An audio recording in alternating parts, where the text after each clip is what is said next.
escola é o espaço de aprendizagem não só de ciências humanas, biológicas e exatas. Nas salas de aula e espaços da instituição, crianças e adolescentes aprendem a ser mais tolerantes, resilientes e que as diferenças nos tornam muito mais humanos. Eu tenho 18 anos, estou no segundo colegial e eu amo a escola. Eu gosto de humanas e não gosto de exatas nem um pouquinho. Vou fazer faculdade de pedagogia e amo bebê de berçário porque é minha paixão. Eu cuidei do meu irmão quando ele era bebê. Então, a Gabi, assim, ela sempre foi tratada como uma criança comum. Então, acho que isso fez toda a diferença. Então, eu falo que a inclusão começa em casa. Então, ela tinha os direitos e os deveres.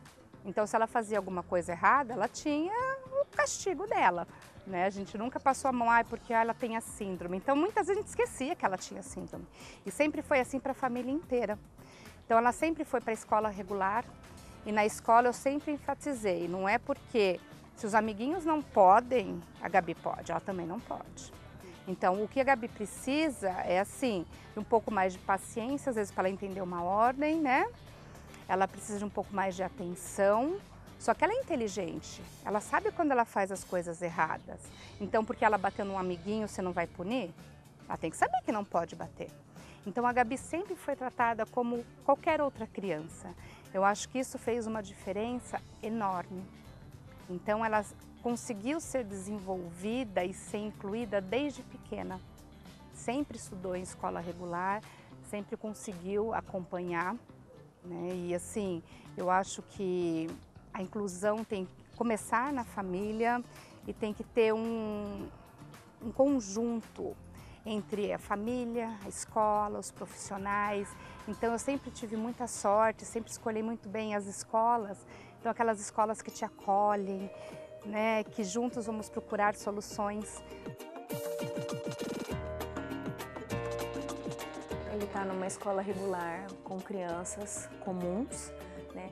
Por ele ter um autismo de alto desempenho e por ele já se expressar bem, por ele falar bem e ele já entender o que ele quer e o que as outras crianças querem, eles têm um comportamento copista.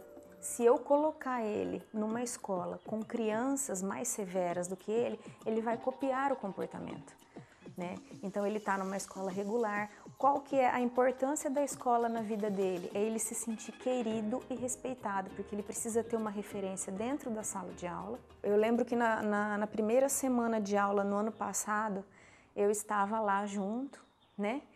E algumas crianças estudaram com ele em uma escola que ele estudou, outras em outra escola. Então eu percebi assim que quando ele começou a chorar, as outras crianças falaram para a professora: professora, o Miguel está nervoso, agora a gente não pode encostar nele. Então assim, foi tão bacana, porque é importante para eles verem também que ninguém é igual a ninguém, todo mundo é diferente. Então, com isso, as pessoas, elas vão crescer melhores, elas serão pessoas melhores quando elas crescerem. E a acolhida deles com o Miguel foi muito importante. Eu achei tão bonitinho. Ah, ele tá nervoso, agora ele tá com fome. Não, professor, ele conversa assim mesmo, sabe? Explicando. Isso foi muito importante. Ele se sentiu querido e amparado. Aí ele se sente seguro, ele pode confiar nas crianças e nos professores, é muito bom. Com 4 anos ele começou na creche, né? E sempre foi tratado igual na creche. Depois foi para a escola. Na creche foi normal, assim. Ele foi bem recebido. No começo acho que as professoras assustam um pouco, né? Aí, mas elas começaram a conhecer o Leonardo e ver a força de vontade dele. Ele foi andar com 3 anos e meio, né, Leonardo? Ele caía, muito tombo, muito, mas ele sempre, sabe, levantava e erguia a cabeça e ia desenvolvendo. Aí começou na escola eu tive muito apoio, o pessoal do NAI ajuda muito a gente.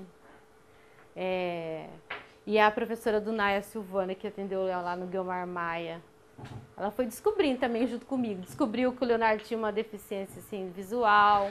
Foi ela que descobriu lá no NAI, fazendo as atividades.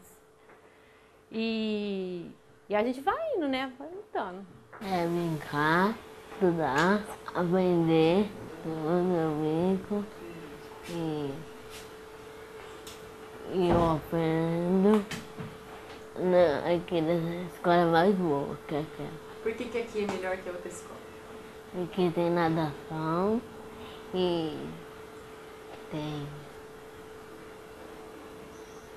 tem judô, tem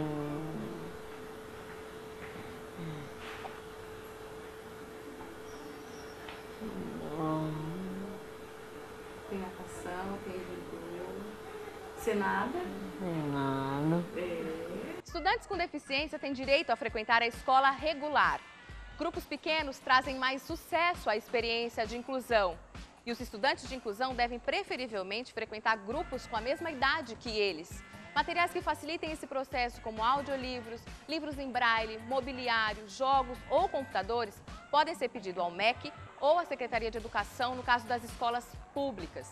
As escolas particulares estão proibidas de cobrar mensalidades diferenciadas ou taxas extras de alunos de inclusão. Você entender quem é esse aluno que chega, né, quais as necessidades que ele tem, isso é muito importante. Né? Quando se fala de inclusão, a inclusão ela é muito mais o olhar que você precisa ter para o outro do que propriamente a teoria. A teoria é muito importante. É importante que você conheça, né, todas as dificuldades que aquela determinada síndrome, aquela determinada deficiência traz. Mas é muito mais você estar preparada como educador para trabalhar com o aluno, né? Porque cada pessoa merece uma estratégia, um trabalho diferenciado. Quando a gente pensa em educação, a gente está pensando de uma maneira bem ampla, né? No indivíduo enquanto um ser completo.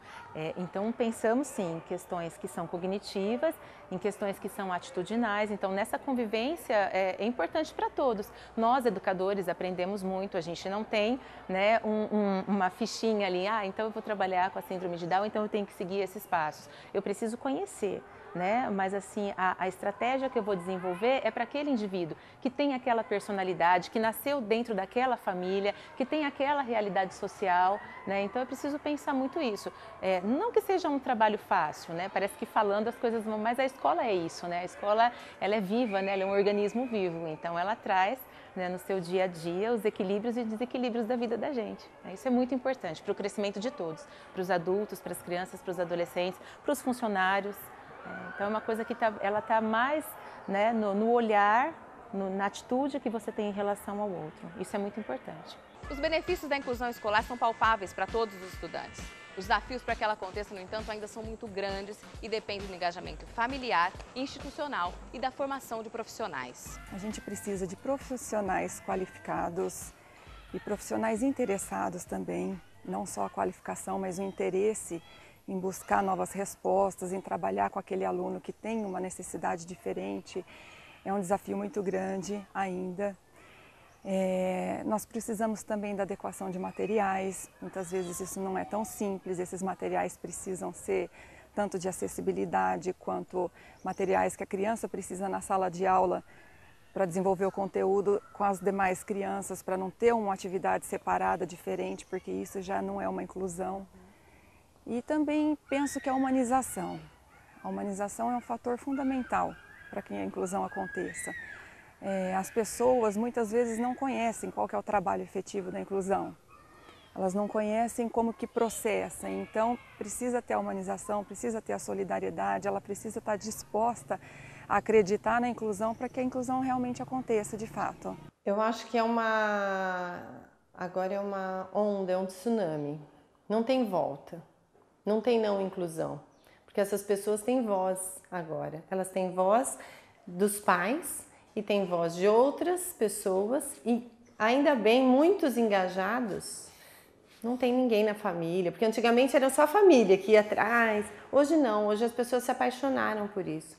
Então, meu recado para as escolas é: vamos estudar, vamos procurar para ver o que tem e independente se você tem ou não um caso de inclusão na sua escola, com necessidades especiais, com certeza você tem muitos casos de inclusão. Você tem casos de famílias desestruturadas, você tem casos de famílias diferentes que você tem que tratar individualmente, você tem que conhecer o seu aluno. Então, é uma necessidade. Temos que estudar e nos preparar e discutir o assunto. Acho que esse é o recado. Tem que discutir. Com discussão, o crescimento vem. O que mais gosta na escola? O que é mais legal? Todo lugar.